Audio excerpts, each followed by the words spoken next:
Imagine the timing. When I found out I was going to have the opportunity to talk with Paul Tesori this morning, last night I turned on Golf Channel and they're replaying the 2018 Players Championship, and I'm watching Paul and Webb Simpson come down the stretch and bring home the win, and they let microphones do the talking for once. And it was so cool, Paul, to kind of be a part of that conversation, knowing that you and I were going to have a conversation the next morning. So thanks for coming on first. And secondly, how vivid are your memories from the 2018 Players?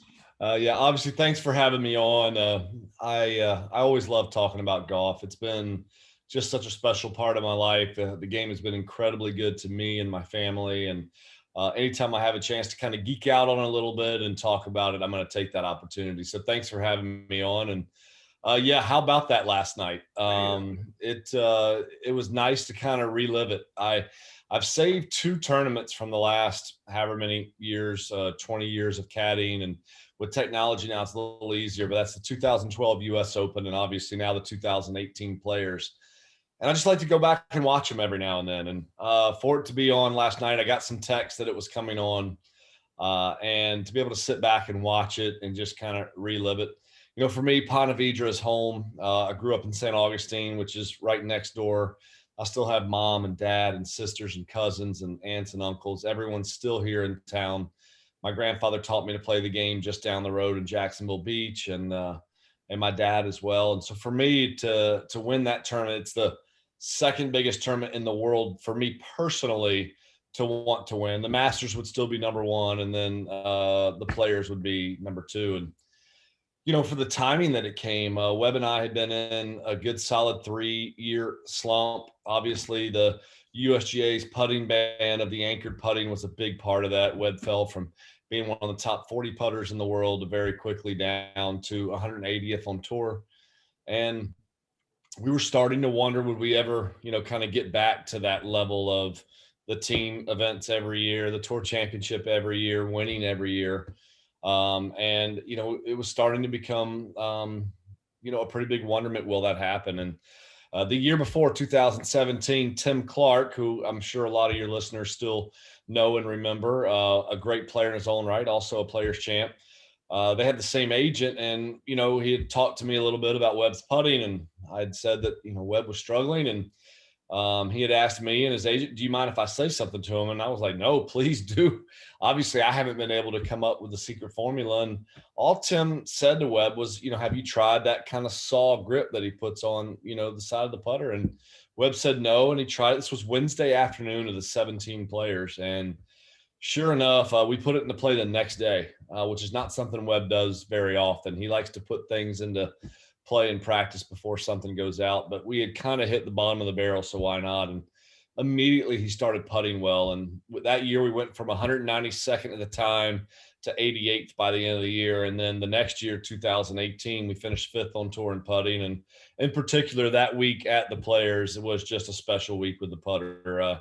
The first 2.5 days was as good as I've ever seen anybody putt. And unfortunately, I've watched Tiger make everything on me, on my player, for many, many times. I think about 100 rounds I've been with him on tour. And this was as good as I'd ever seen anybody putt. So it was nice to be a part of, and obviously to do it here, home crowd, in front of my family, and to do it with one of my best friends in the world, being Webb.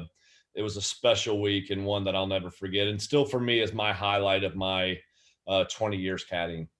Well, I had forgotten that all the way up until the 72nd hole, he had built a 6-shot lead. I mean, that's a blowout by any measure in a tournament with the strongest field of the year. Got a little loose on the second shot on 18, but he had a lot of cushion to play with at the same time. And I'm wondering, you talk about the putting improvement. Was it mostly mechanical or was it mostly confidence? You know, they go hand in hand, the two. It was mostly confidence, so it was mostly mental. Webb has been very honest with the fact that he struggles with anxiety putting. And, you know, the belly putter was kind of like, I always call it like Linus's blanket. You know, he had done it since he was a sophomore in college. So at the time when we had to switch, it had been 12 years putting the same way. Wow. we decided to switch a year early to kind of avoid a little bit of the media attention. It probably wasn't the right decision. It was this guy's decision to do it early, thinking that, man, he's got a great putting stroke with the short putter. I think he just needs to do this and get through it. But just sadly, the anxiety was a little bit too much to get through. We sought out some help from some putting teachers, but nothing really seemed to get us over the hump. And, we had gone to the Kuchar method, the left arm lock, but nothing changed. We were 192nd on tour that year in 17 putting. It was really that right hand grip. And I think what you've seen with a lot of players that have gone to that grip is just that it kind of calms the nerves. If you go back and look at the last 4 years of Justin Rose's career, he's one of the top 20 best putters in the world now. And, he's not hitting it as well as he did during that long stretch, but, he went to that claw grip. And you see it throughout. Lee Westwood has had a resurgence in his career right now, and he has gone to that claw grip. We all know, what DeMarco did during his big run back in the 2000s, and that was with the claw. And you're seeing it more and more now. It's weird when I see somebody with just that nice conventional putting grip. It looks weird now. What's wrong with them? They haven't tried anything else yet. And it's so strange because when I was kind of growing up trying to play for a living, I like to putt cross-handed. And you would always get, did you have the yips? Or, why are you cross-handed? Like, no, I set up better cross-handed. And now you wouldn't even think twice about seeing it. So, it really was a physical change being the right hand. And then as that went on, mentally, he got better and better and better. So in this instance, kind of the success led to the confidence, which what we try to preach is let our confidence lead to the success. But when it came to the putter, it was kind of the other way around. I remember meeting Webb and meeting Dowd way back. I think it was at the Buick Open. I don't know that they were married yet, but they may have been dating or engaged because I interviewed her. She was an aspiring actress at the time, and then I talked with Webb a little bit. And I say that only because I came away. Obviously, they were quite a bit younger. I had some hair then, so I was a little bit. I came away just so impressed with the character of the couple, and just thought, finally somebody gets it. Yeah. This seems to be a grounded relationship for the two of them. They're strong in their faith, and I began to kind of root for Webb way back then, before I think most people had even heard of him, or they think he was one of a number of other players that sort of fit into that same age group and kind of had a similar look. And all these years later, he's never done anything to make me think otherwise. The guy's rock solid. And I'm wondering, I know you came to work for Webb or with Webb from VJ, and I'm not going to ask you to speak poorly of someone because I don't like it when people do that of me, but it had to be kind of a night and day difference in demeanor and temperament going from one to the other. Can you kind of take us through that transition time? And I don't know when it kind of kicked in for you that this guy is a stud. This is a rock solid, not just player, but man. Yeah, you said some things that I will definitely get to about Webb's character for sure. There was kind of a break in between. So I worked for VJ from 2000, 2003, worked for Jerry Kelly in 04,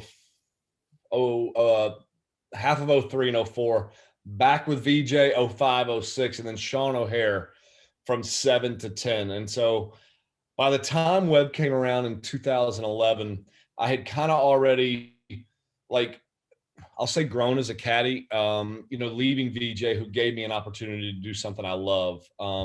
Me and VJ, we had a lot of battles. We had a lot of sessions where we didn't see eye to eye. But VJ, he had a great heart. He really did. Not often did the public get to see that. I got to see it kind of when we were away from everything.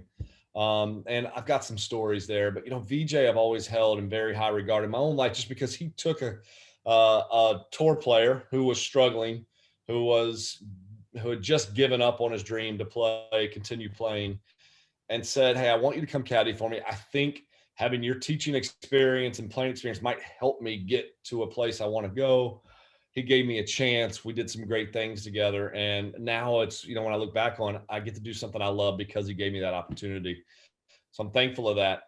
Going from him to Jerry, just very, very different personalities. But I do believe what I kind of learned with Veach helped me and Jerry. We did a President's Cup team together over in South Africa, had some successful years, tour championship. And then with O'Hare was a great experience for me. We won 3 times at the President's Cup team in '09. And I was noticing through these things that I can really help these younger guys, that I was really able to help Sean, who is this huge talent that hadn't quite matched up that talent yet with success. But there were just things he didn't know that I kind of had already learned with VJ and learned through my own experience as well, that I was able to put into play. Course management stuff, how to practice stuff, how to think stuff, just kind of a different way to look at, you're not playing against other guys that are as good as you. You're playing against other guys that are probably even a little better than you. And so if that's the case, how are we going to get better? And then how are we going to think better so we can compete and win? And so at the end of 2010, fired for the first time in my life. I still give Sean a hard time about this. We were top 25 in the world, doing well, but we had missed the tour championship that year by a spot, and he thought he wanted to make a change. So I didn't really know what I was going to do next. And this young kid ranked 213th in the world that I didn't know much about. The only thing I knew about him, being Webb Simpson, the only thing I knew about him was his character, which you mentioned. I had breakfast with him at Liberty National one time with him and his caddy, William. And I just walked away from there thinking, oh my goodness, like that was different. He's different than anybody else I had been around. He talked differently about his wife. He talked differently about his faith. He talked differently about golf, like not being who he is. It's just something that he does. And so when he called me, it was in December, and I had a couple other really good opportunities at the time.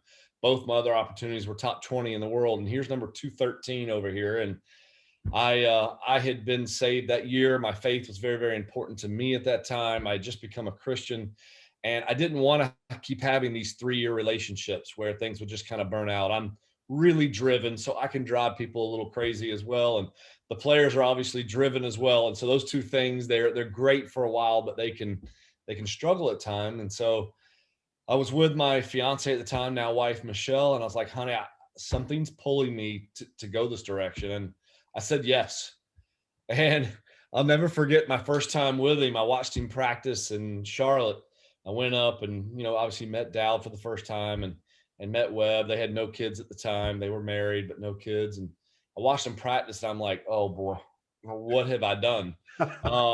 He's not as good as I thought he was. He said all the right things. He said, I want to be number one. I asked him some pretty point blank questions about, as a Christian, as a believer, I feel like there are times when a Christian will not want to be great because they feel like that's something against the life that they should be living, and where I disagree completely. I believe that, the Lord will give you a capability to do something, not for your own good, but so you can impact the world, so you can impact society, so you can spread obviously the good news of Jesus, but also just financially being able to help those who can't afford to eat, being able to help those less fortunate. And so we talked about that, and he was already in. He wanted to be the best player in the world, and so that was attractive.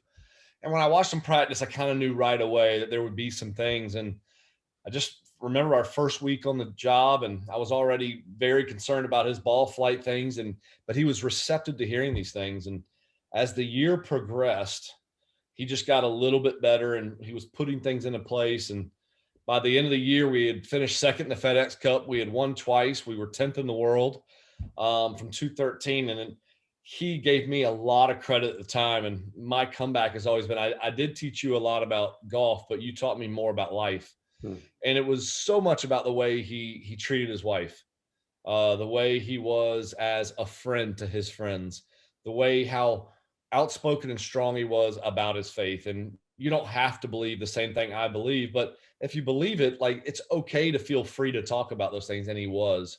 And I think for me, the way he handled bad days, we had a lot of tough losses that year. Lost in a playoff to Bubba in New Orleans, where we had a 4-inch putt, the ball moved, cost him a shot, and that was on the 69th hole. And then we lose in a 3-hole playoff. And that was hard for me to take. I brought that with me, and it was hard for him. But you talk to him the next morning, and you hear this joyful, chipper, let's get to work, can't wait. And it was this feeling. I used to make fun of how he talked to his wife, Dowd. hey baby, how you doing? How was your day? I would mock him. And now here I am, the guy, my voice changes from this voice to, hey honey, how was your day today? And so I tell people he's the husband I want to be. He's the dad I want to be. He's the friend I want to be. And all of this from a kid to me, especially when I started to work for him. He's not a kid anymore at 35 years old with 5 kids, but he's still 13 years younger than me. And yet he's everything that I would still aspire to be. And it's because of his faith. And what you saw in a very short encounter, probably in 2010 at Flint, Michigan, 9 or 10, a short encounter, and you got that out of him. I got that out of him out of a short breakfast, or I never would have accepted a job. Well, and I'm thinking about that, Paulie, because it's possible that he's more receptive because he's ranked lower than 200 in the world. And had he Yes. already been in the top 20, he might have had a different I agree. receptivity level, saying, I'm already number 20. What, Yes. you know, It's much harder for me to get my point across to him now. Believe me. It takes some work and some thinking now. Back then I could just blurt it out and he would listen and go do it. But Well, now there's definitely some work. you mentioned some of the other guys that you worked for, and I think that from a just beating balls on the rock pile standpoint, everybody would point to VJ because it's some epic level of Guinness Book of World Records endurance, and For I think sure. the caddy basically has to stand there the whole time. So that's the one extreme. The other extreme might be even DJ, who I've watched a number of times come walk out to the range, talk to people for 13 minutes, hit 4 balls, and turn around and leave. Where is Webb in that continuum of just pure range time, just really grinding it out? Yeah, it seems like Webb has kind of got this perfect balance throughout his entire life, and he'd be embarrassed if he heard me say that, but he really does. Webb kind of believes in you work when you need to work. So if you're a little bit off, you got to go put in some work. If there's something technical that needs to be worked on, you got to go put in some work. But he doesn't believe in work just to work. And so he'll generally carve out, like when he's home, if he has 2 weeks off, he'll take the first 3 days, don't touch a club. And then the fourth day, it'll be a short session, a very focused session, a lot of chipping, a lot of putting, a lot of short irons, a couple drivers he's done for the day. And then he'll slowly kind of ramp it up as it gets closer to tournament time. He's really got a good balance now. Just this past week, we struggled a lot at Phoenix trying to defend our title there, and just didn't really have it all week. Played poorly the first day, shot 6 under the second day, and then 2 and 2 on the weekend. And he worked pretty hard. We worked for about an hour each day after the round. Just still trying to fine tune what's been missing. Webb got COVID in late December. He had taken 14 days off before we showed up in Maui. He had to tee it up on Maui without seeing the golf course, obviously without having practice. So in that meantime, we've just kind of fallen into some of our, I'll call them normal bad habits. And that's what happens when you're only playing tournament golf and not really working on the rest. He's actually flying down to see me tomorrow just to get a work away from tournament golf, kind of away from home, where we can focus and hone in on what do we need to do to be sharp by the time the Florida swing comes around, which we want to be. Got some big tournaments coming up, which is great. We go WGC, TPC, WGC, Masters. They're going to be the next 4 tournaments. So obviously we want to be ready for those big events coming up. And I think he will be. So I think my answer is he's got that perfect balance right in between. If he's grooved and doing well, it'll be very, very short practice. If he's struggling, he'll put in a little extra time. Yeah. I interviewed yesterday a young man named Willie Mack III. Yes. He got Big fan. he got his first start at Torrey Pines, filling in at the last minute. He's about to play on the Sifford exemption at Riviera, but he's from Flint, Michigan. And just a powerful story, and a really nice young man. And it makes me, but he was wide-eyed about the difference about when you play in a tour event, just all the stuff, you know, the courtesy cars and the locker room and the stuff that you don't have on the mini tours.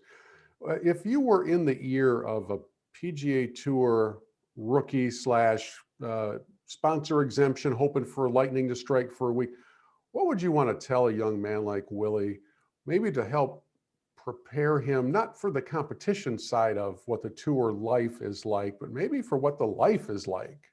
Yeah. What a great question. Quite a few, I think, answers there. I think the first thing, real briefly, competition wise, I'd say, hey, Willie, you're already very well known in our circle that we're in on the PGA Tour. We obviously knew the unfortunate circumstances that got him the start in San Diego, and we're glad he got that start. And the kid goes out and plays the hardest course on the PGA Tour and was 1 under with 4 to play.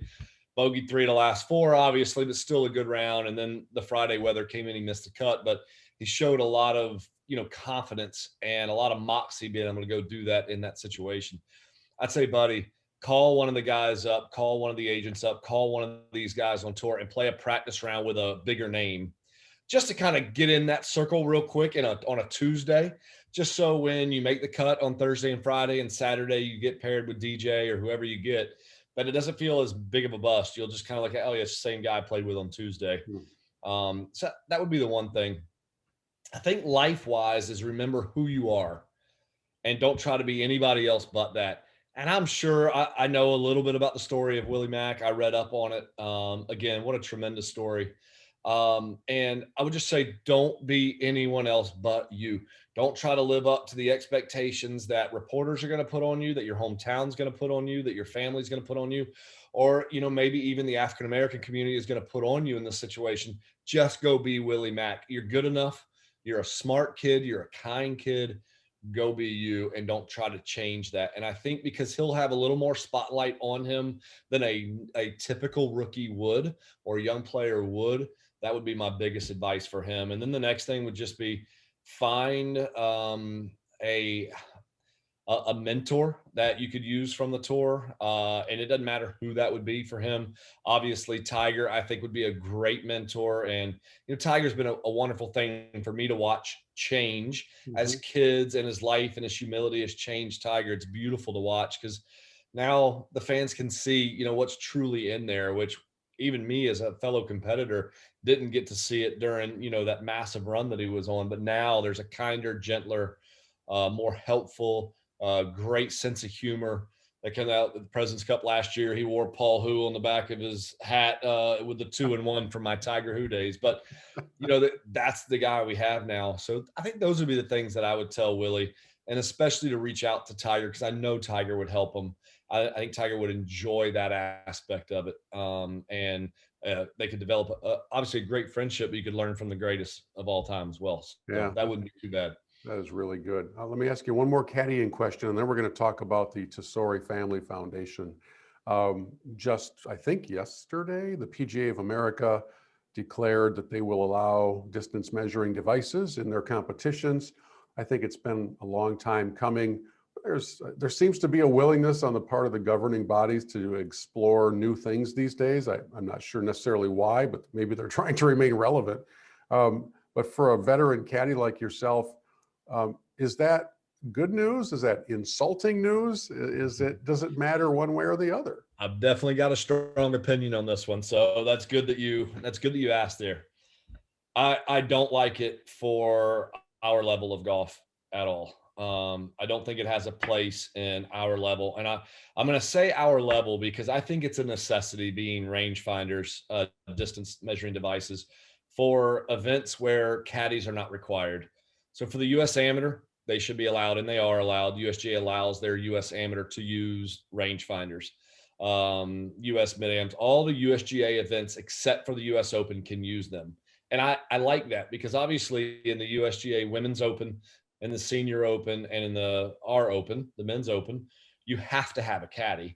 And having a caddy is going to allow you to get that information without having to use a device. And so for the NCAAs and all that, I think it's been a great change for them. It helps to speed up play. Our level and what we do and what I do, I don't take it to be an insult at all. I know what they're trying to do. The PGA has gone outside the box several times in a good way. They were the first major to ever allow us to play lift clean in place. I think it was back at Kiowa. And we needed to do it, but there's no way the USGA would allow that to happen or the RNA would allow that to happen or Augusta. So I'm glad that they did that. It needed to be done. It helped us finish on Sunday, which was great. And it helped the competition be more fair, which is all we're after most of the time, is just, can we have a fair tournament where we know who played the best golf that week?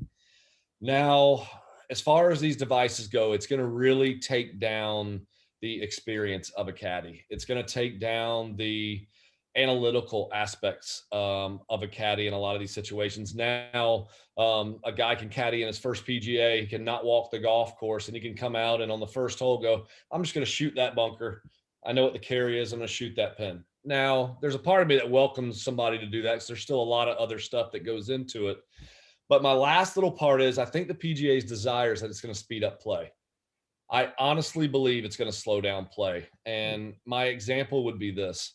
Webb and I, we do the same thing pretty much on every approach shot. We get the front number, we get a carry number, we get the pin, and we'll get how many steps there is behind the pin and then the left and right of a pin. And on only probably 5% of our shots are we actually aiming at the pin or even trying to fly the ball pin high.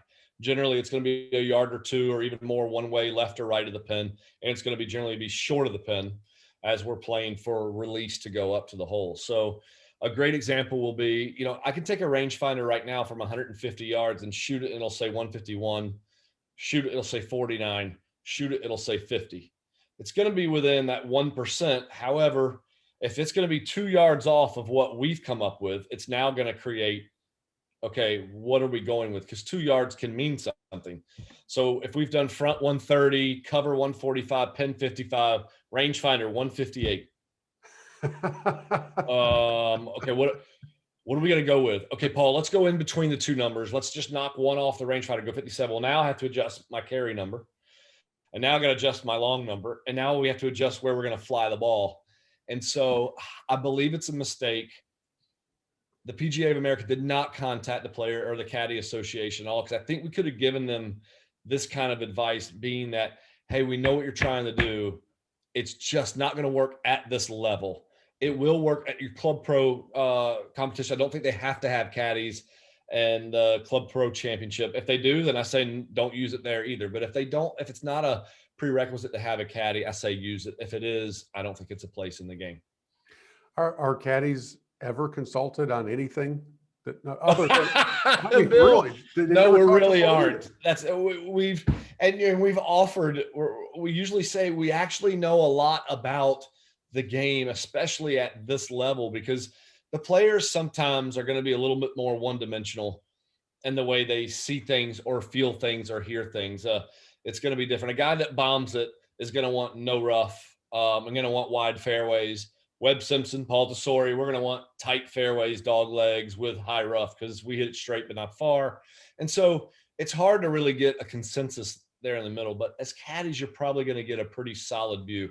I think if you interviewed 150 PGA Tour caddies about this issue, I think 130 would be on kind of my wavelength. John Wood, who is now commentating, on PGA Tour, he had a great little piece that he put in Twitter yesterday, just really, really thoughtful. I had read through it. I had already kind of had my thoughts that I had sent out, but John is a lot more analytical and he writes really well. And I love the way he put it. It's just kind of in the same context that I put it as well. Well, you mentioned earlier that one of the things that most impressed you about Weber when you first came together was that he views his golf career as a way to help other people. And one of the things that I've really appreciated about you is that you're doing much the same thing. And the Tesori Family Foundation has obviously a great personal connection to you and to your wife. And it seems like maybe I'm late to the party, but it seems like you've been kind of getting the word out a little bit more these last couple of months or maybe a couple of years. So take us behind the scenes of the motivation behind a foundation, and then what our listeners can do, our viewers can do to be a part of it. Yeah. So in college, I went to college, University of Florida. Our coach there, Buddy Alexander, just had a requirement for him on the team, and that we would do a community project at least once a month, that we would go wherever it is. You can decide where that is, but you would go and spend 2 hours at a place and just give your time. And mine, I had already lost my grandparents at the time, and I had a real fondness for the elderly. And there was a senior center close by, and I wanted to go spend my time there. And so I went. I met this wonderful lady named Eileen. Her favorite song, obviously, "Come On, Eileen." And so I would bring that in. Back then, I think it was, my goodness, what did we have then? I don't know. It was a little recording. I have no idea what it was, but and I would turn that on, and we would play Yahtzee. That was what she liked to do. Hmm. And I would go do it. And I loved it. And I started doing it once every other week. And then I started doing it once a week. I'd go see her and we would play these games. And right then I said, one day I would love to be able to have a foundation that would kind of focus on in this area. And as I got older, it started to grow. I really wanted to help the underprivileged, the homeless, the hungry. And that was kind of where my thought. So I met my now wife, Michelle. She runs foundations for a living. I gave the perfect scenario where the cop out is, honey, I don't want to do this until we can actually do it full out. She goes, that's cop out. That's crap. You change one person's life first, and then you change two, and then you change four, and you just move on. And so she was 2009. We signed up to Tesori Family Foundation. It was very, very small at first. We did a lot of local things again with the senior center. We joined up with them. We would do all the holidays. We would go sing carols to them for Christmas. We would do Easter egg hunts for Easter. For Valentine's Day, we do, Valentine's Day cards and all of that. And we still do all those things. That's kind of where we started.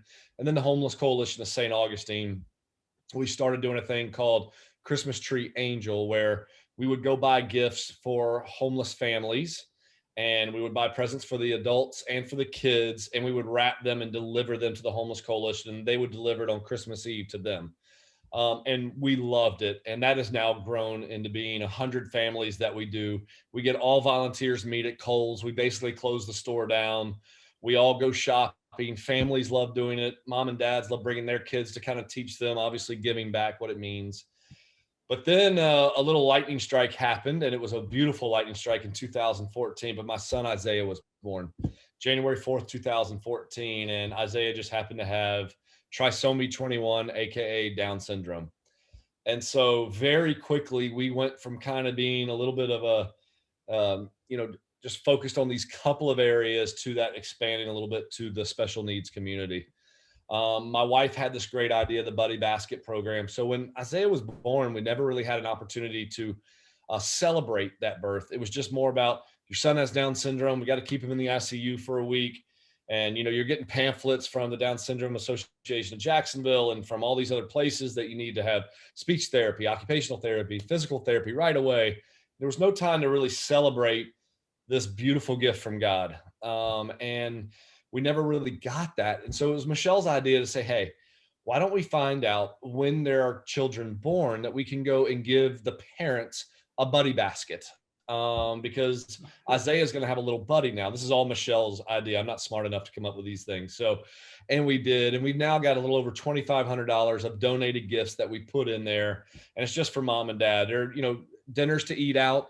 It's a Monster energy drink to stay up because you're gonna be up all night as that baby was still born. We got coffee in there. We've got so many wonderful gifts that have been either donated from local communities or that we've put in as well. And it's a special thing. And then my favorite is the All-Star Kids Clinic, which we started in 2014 at TPC. We do a clinic for 25 kids with special needs. They get one-on-one instruction from PGA Tour players, caddies, and coaches. And it's to introduce them to the game. And it has been spectacular. Jordan Spieth has done, I think, 5 of them with me.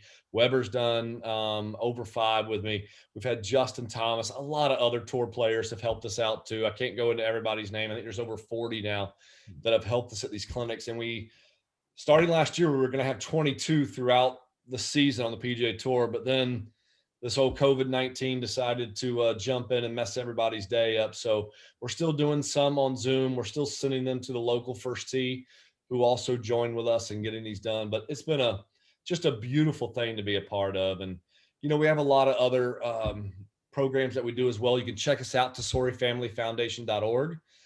You can help us out just through prayer, support, obviously financially, but also just if we're coming to an area near you, volunteering. We always need volunteers that just want to see, these kids really, really thrive, getting to know the game of golf and just learning and falling in love with it. I love the fact that your heart is for both ends of the age spectrum. Yes. It's kind of rare actually to have somebody who wants to invest themselves into seniors, Mm. and it's definitely needed. We have cared for my 97-year-old father-in-law here, Wow. and he's still in good health, but he gets a little dizzy, that kind of a thing. So Mm. the siblings, my wife's side, all kind of take turns.